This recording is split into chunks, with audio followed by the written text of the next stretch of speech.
Rajasthan mission 2030, प्रगति की गति अब 10 गुना।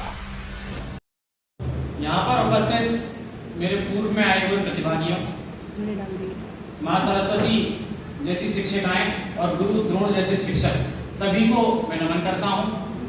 और जैसा कि कुछ दिनों से हम एक विषय पर बातचीत कर रहे हैं, आज पुनः उस पर मैं यहाँ भाषण देने आया हूँ। राजस्थान मिशन 2030, इस पर आज पुनः मैं अपने विचारों को प्रकट करूंगा, उन सुझावों को दूंगा जिसके तहत राजस्थान को पूरे देश में नंबर 1 बनाया जा सकता है।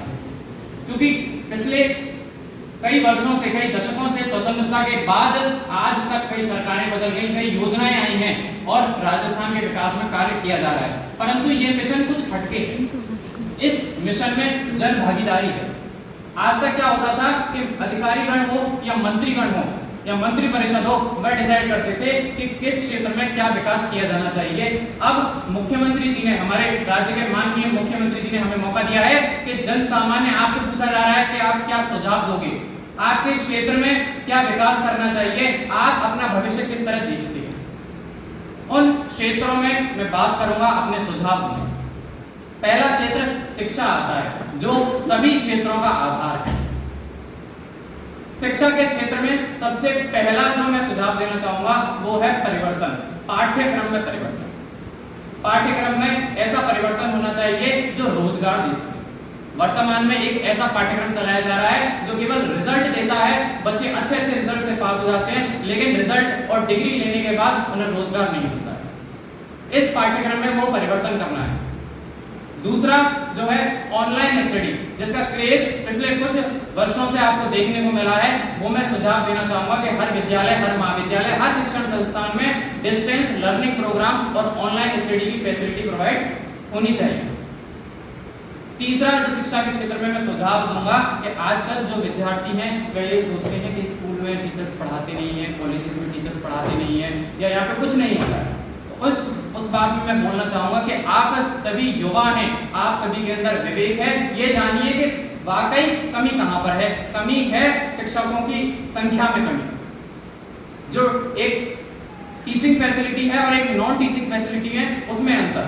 जो कार्य एक नॉन टीचिंग फैसिलिटी के होते हैं वो कार्य टीचर्स को करने पड़ते हैं। वो एक अंतर जो आ जाता है, वो समस्या है कि रेगुलर आपकी क्लासेस नहीं लग पाती हैं। तो मैं ये सुझाव देना चाहूंगा कि वो जो एक गैप है, वो जो एक संख्या है, उसको पूर्ण किया जाए और शिक्षकों को और सभी कार्यों से निवृत्त करके केवल शिक्षा प्रदान करने के लिए ही रखा जाए। फ्री माइंड जो है उनका रखा जाए। शिक्षा के क्षेत्र में मैं एक सुझाव और देना चाहूंगा कि पिछले कुछ वर्षों से जो परीक्षाएं हो रही हैं उनमें बड़ी धांधलीबाजी देखने को मिल रही है, कई फ्रॉड देखने को मिल रहा है। अगर परीक्षा में प्रश्न पत्र छपने में या प्रश्न पत्र लीक होने में अगर कोई समस्या है, तो मैं ये सुझाव देता हूं कि किसी और राज्य का जो प्रश्न पत्र है परीक्षा का, वो किसी और राज्य में छपवा दिया जाए तो क्या दिक्कत है। लीक होने की समस्या ही खत्म हो जाएगी। शिक्षा के क्षेत्र में मैं अपने यही सुझाव दूंगा।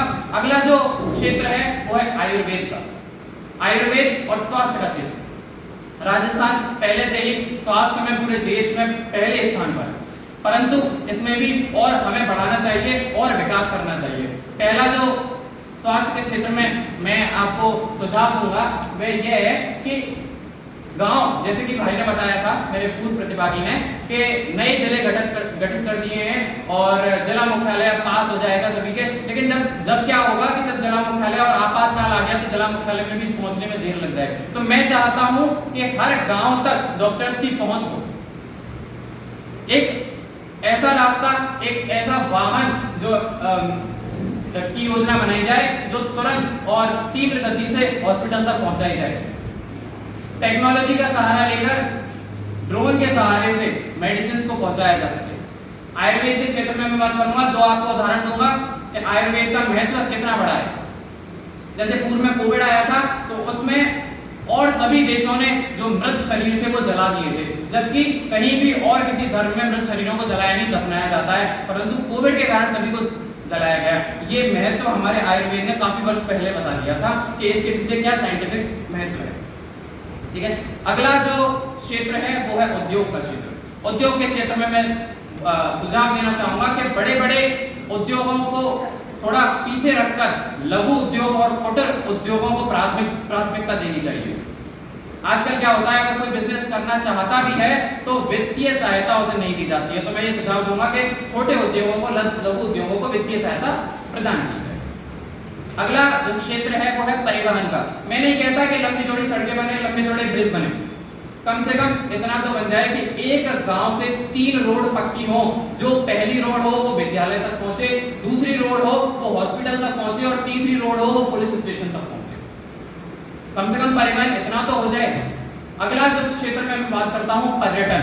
पर्यटन में हमारे राज्य में कई अन्य राज्य से और अन्य देशों से जो है पर्यटक घूमने को आते हैं। मैं सुझाव देना चाहूंगा कि सबसे पहले उन पर्यटकों की सुरक्षा का जिम्मा सरकार उठाए, नई नीतियां बनाए, क्योंकि आजकल क्या होता है कि पर्यटकों के साथ कई अपराध होते हैं। वो पर्यटक बाहर जाएंगे, हमारे राजस्थान की छवि खराब होगी।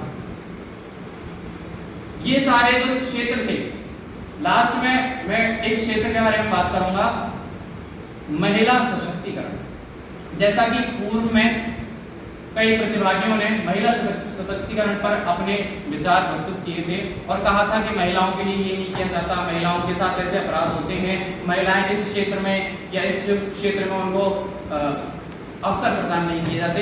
मैं कहता हूं कि जब महिलाएं खुद ये सोच लेंगी कि हम बेहतर हैं सभी से, जो युवा भागीदारी है, युवती जो है वो खुद ये सोच लेंगी कि हम बेहतर हैं, हमको किसी की सहानुभूति की आवश्यकता नहीं है, हम सभी कर सकती हैं, तो क्यों नहीं महिलाएं आगे बढ़ पाएंगी।